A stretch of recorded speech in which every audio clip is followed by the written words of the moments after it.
MS ওয়ার্ডে আজকের ক্লাসে আমরা সর্বশেষ যে ট্যাব ভিউ ট্যাব, এই ট্যাবের আন্ডারে যে সমস্ত অপশানগুলি আছে সেই সমস্ত অপশানগুলির কাজ আমরা দেখে নেব এবং আগের ক্লাসগুলিতে আমরা এমএস ওয়ার্ডের যে কটি ট্যাব আছে প্রত্যেকটি ট্যাবের কাজ দেখে নিয়েছি। আপনারা যদি সেই সমস্ত ক্লাসগুলি মিস করে থাকেন তাহলে ডেসক্রিপশনে দেওয়া লিঙ্ক থেকে বা চ্যানেলে গিয়ে দেখে নিতে পারেন। যাই হোক, আজকে আমরা ভিউ ট্যাবের আন্ডারে সমস্ত অপশানগুলির কাজ দেখে নিচ্ছি। প্রথমেই দেখুন আমরা এখানে এমএস ওয়ার্ড ওপেন করে নিয়েছি এবং র্যান্ডম যে বাই ডিফল্ট টেক্সটটি আসে সেটিকে আমরা এখানে টাইপ করে নিচ্ছি।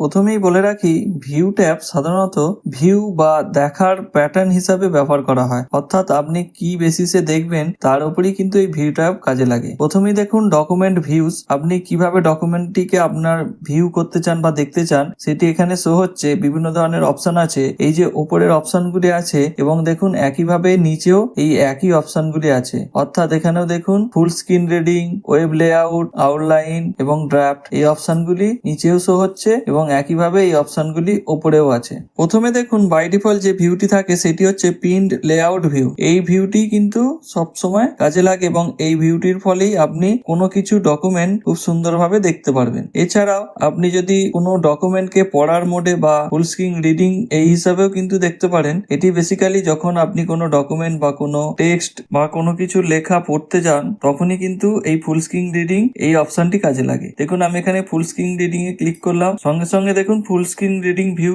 চালু হয়ে গেছে এবং এখানে দেখুন ভিউ অপশন হিসেবে অনেকগুলি অপশন আছে। আপনি চাইলে এখান থেকে চেঞ্জ করতে পারেন এবং চাইলে এই যে টেক্সটের সাইজ এটিকেও কিন্তু এখান থেকে ইনক্রিজ করতে পারেন। এই টেক্সটের সাইজ এখান থেকে ইনক্রিজ করলেও মেইন যে ফাইল আছে সেখানে কিন্তু কোনো এফেক্ট বা কোনো কিছু পরিবর্তন হয় না। এর পরের অপশন দেখুন ওয়েব লেআউট, অর্থাৎ ওয়েব পেজে আপনি যদি এই ডকুমেন্টটিকে সেভ করে রাখেন সেটি কেমন ভিউ হবে সেটি এই ওয়েব লেআউট এই ভিউটির মাধ্যমে আপনি দেখতে পারবেন। দেখুন এখানে দেখাচ্ছে এবং চাইলে আপনি এখানে কোনো কিছু আবার টাইপও করতে পারবেন।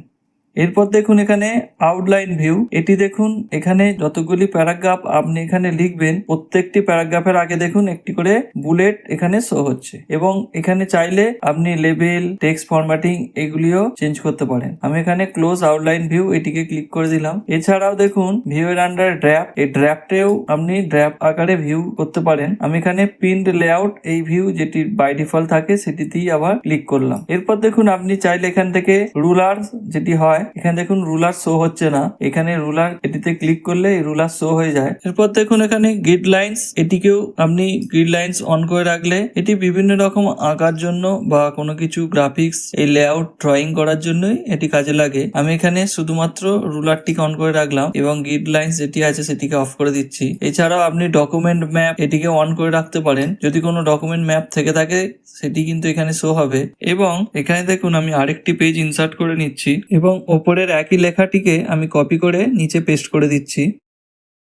এরপর দেখুন আমি যদি এখানে থাম্বনেলসে ক্লিক করি তাহলে আমার ডকুমেন্টে যতগুলি পেজ থাকবে সেটি কিন্তু বাঁদিকে শো হবে। দেখুন এখানে শো হচ্ছে এবং কারেন্ট পেজ অর্থাৎ আপনি যেই পেজে এখন আছেন সেটি কিন্তু এখানে হাইলাইট হয়ে আছে। আমি যদি পেজ চেঞ্জ করি তাহলে কিন্তু এখানে পেজ চেঞ্জ হয়ে যাচ্ছে, হাইলাইটিংও এখানে দেখুন চেঞ্জ হয়ে যাচ্ছে। এটিকে আমি আবার তুলে দিলাম। এরপর দেখুন এখানে জুম আছে, জুম আপনি এখানে পার্সেন্ট হিসেবেও জুম ইনক্রিজ ডিক্রিজ করতে পারেন। মনে রাখবেন ম্যাক্সিমাম জুম 500 হয়, তার বেশি কিন্তু জুম হয় না। যদি আমি এখানে 600 করি তাহলে কিন্তু ম্যাক্সিমাম দেখাবে 500 এবং মিনিমাম দেখাবে 10। দেখুন এখানে শো হচ্ছে। আমি এখানে যদি 200 করে রাখি, 200 করে ওকে করে দিলে দেখুন জুমের যে ভিউটা আছে সেটি কিন্তু অনেক জুম বেড়ে গেছে এবং আপনি চাইলে এই যে নিচে জুম বার আছে এটির মাধ্যমেও কিন্তু আমি ইনক্রিজ ডিক্রিজ করতে পারবো। দেখুন আমি ইনক্রিজ ডিক্রিজ দুটোই করছি এবং ওপরে দেখুন 100% হয়ে আছে। এই 100% ক্লিক করলে আপনার জুম লেভেল যতই থাকুক না কেন সেটি কিন্তু 100% শো হবে। এরপর দেখুন এখানে 1 পেজ 2 পেজ আছে। 1 পেজ করলে 1 পেজের যে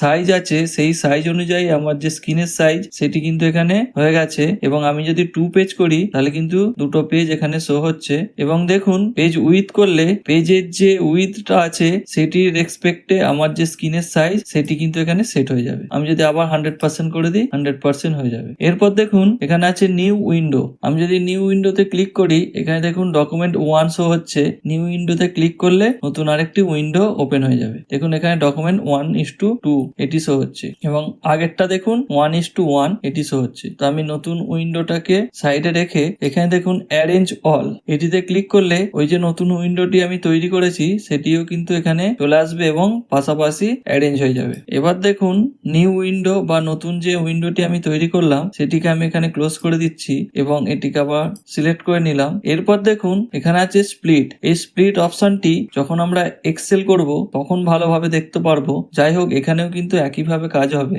স্প্লিট অপশনটির কাজ সাধারণত যখন কোনো আমি টেবিলে যখন আমি ডেটা বানিয়ে অনেক বড় ডেটা যখন আমি ইউজ করব তখন টেবিলের ওপরে যে হেডিং গুলো থাকে সেগুলি অনেক সময় দেখা যায় না বা দেখতে অসুবিধা হয়, তখনই কিন্তু এই স্প্লিট যে আছে এই অপশনটি কাজে লাগে। দেখুন আমি এখানে স্প্লিট করলাম, সঙ্গে সঙ্গে দেখুন একটা হরাইজন্টাল বার চলে এসছে। এই বারটি আপনি যেখানে রাখতে চাইবেন সেখানে জাস্ট ক্লিক করে দিন। এরপর দেখুন আমার উইন্ডোটি স্প্লিট হয়ে গেছে, অর্থাৎ ওপরের পোর্শন আর নিচের পোর্শন আলাদা হয়ে গেছে। আপনি চাইলে ওপরের পোর্শন এবং নিচের পোর্শন আলাদা আলাদা ভাবে স্ক্রল করতে পারবেন। দেখুন ওপরের পোর্শন যা আছে তাই রেখে নিচের দিকটা আমি স্ক্রল করছি, দেখুন নিচের দিকটা মুভমেন্ট হচ্ছে কিন্তু ওপরের কোনো কিছু মুভমেন্ট হয়নি এবং একইভাবে ওপরেও মুভমেন্ট হচ্ছে, নিচেও কোনো কিছু মুভমেন্ট হয়নি। তো এটি স্প্লিট উইন্ডোর সব থেকে বড় কাজ। এই স্প্লিট উইন্ডো তুলতে গেলে দেখুন এখানে রিমুভ স্প্লিট আছে, এটিতে ক্লিক করলেই উঠে যাবে। এরপরে দেখুন এই অপশনগুলি এখানে এনাবেল ফলস হয়ে আছে, এটির জন্য আপনাকে আবার নিউ উইন্ডো ক্রিয়েট করতে হবে এবং দেখুন আমি নিউ উইন্ডোতে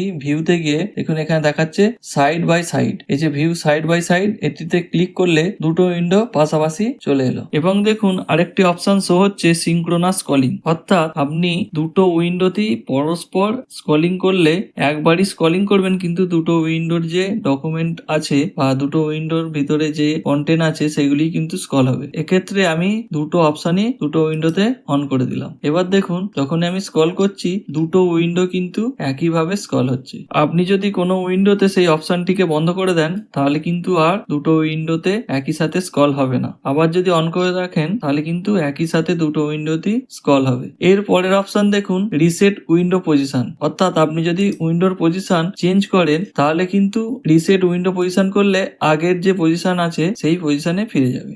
এরপর দেখুন আমি যে নতুন উইন্ডোটি ক্রিয়েট করেছি সেটিকে ক্লোজ করে দিলাম। এর পরের অপশন দেখুন সুইচ উইন্ডোজ। এটির জন্য কিন্তু আবার একটি নতুন উইন্ডোর দরকার পড়বে বা অন্য কোনো যদি উইন্ডো আপনার ওপেন থাকে সেটিওর মাধ্যমে আপনি সুইচ করতে পারেন। যাই হোক আমি আবার নতুন উইন্ডো ওপেন করে দেখাচ্ছি এবং দেখুন নতুন উইন্ডো এখানে ওপেন হয়ে গেছে এবং ভিউতে গিয়ে যদি আপনি সুইচ করেন দেখুন ডকুমেন্ট 1:1 1:2 অর্থাৎ আপনি কোন ডকুমেন্টে যেতে চাইছেন সেটি কিন্তু এখানে শো হচ্ছে। আপনি যাতে ক্লিক করবেন সেই উইন্ডোটি সিলেক্ট হয়ে যাবে। এর পরবর্তী অপশন হচ্ছে ম্যাক্রোস। এই ভিউ ট্যাবের মধ্যে সব থেকে যে গুরুত্বপূর্ণ অপশনটি আছে সেটি হলো ম্যাক্রোস। ম্যাক্রোস কিভাবে ক্রিয়েট করতে হয় সেটি আজকের ক্লাসে আমরা বেসিক ভাবে দেখে নেব।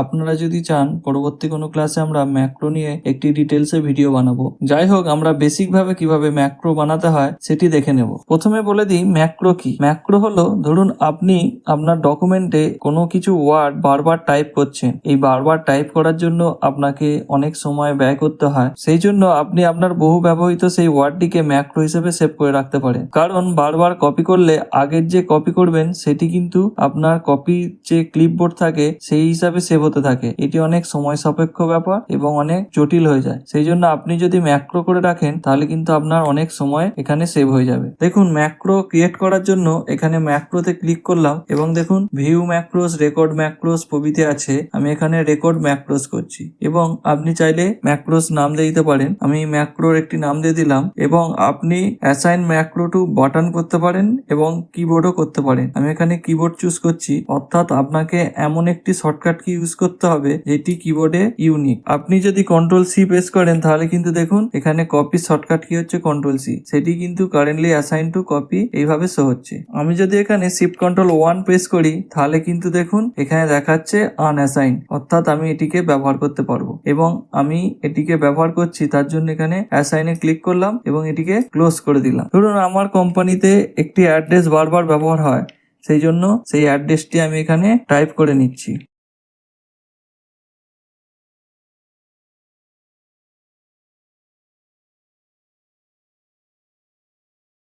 দেখুন আমার এখানে আমার অ্যাড্রেসটি টাইপ করা হয়ে গেছে। এবার এই ম্যাক্রোসে গিয়ে এখানে আমি স্টপ রেকর্ডিং করে দিচ্ছি। এরপর আমি যদি সেই ম্যাক্রোটিকে ভিউ ম্যাক্রোস করি, তাহলে কিন্তু আমি যে ম্যাক্রোটিকে যে নামে সেভ করেছি সেটি কিন্তু এখানে শো হচ্ছে। আপনি চাইলে এটিকে রান করলে সেই লেখাটি দেখুন এখানে রান হচ্ছে। এবং আপনি যদি এখানে শর্টকাট কির মাধ্যমে রান করাতে চান, তাহলে আপনি যে শর্টকাট কিটি অ্যাসাইন করেছেন সেটি প্রেস করলেই কিন্তু আপনার অ্যাড্রেসটি চলে আসবে। আপনি ওপরে যাই কপি পেস্ট করুন না কেন, ধরুন আমি এখানে একটি ওয়ার্ড কপি করে নিলাম এবং এখানে পেস্ট করছি, কিন্তু আমি যদি আমার অ্যাসাইন করা শর্টকাট কিটি ইউজ করি, তাহলেই কিন্তু দেখুন আমার ম্যাক্রোতে যে অ্যাড্রেসটি দিয়েছি সেটি কিন্তু চলে আসছে। তো এইভাবেই জেনারেলি ম্যাক্রোকে ইউজ করা হয়। যাই হোক, আজকের মতো ভিউ ট্যাবের সমস্ত অপশনগুলি আমরা দেখে নিলাম। যদি আজকের ক্লাস রিলেটেড কোনো কিছু মন্তব্য বা কোনো সমস্যা থেকে থাকে, তাহলে আমাদের কমেন্ট সেকশনে কমেন্ট করে বা মেল আইডিতে মেল করে জানাতে পারেন। আজকের মতো এটুকুই, দেখা হবে পরের ক্লাসে। ধন্যবাদ।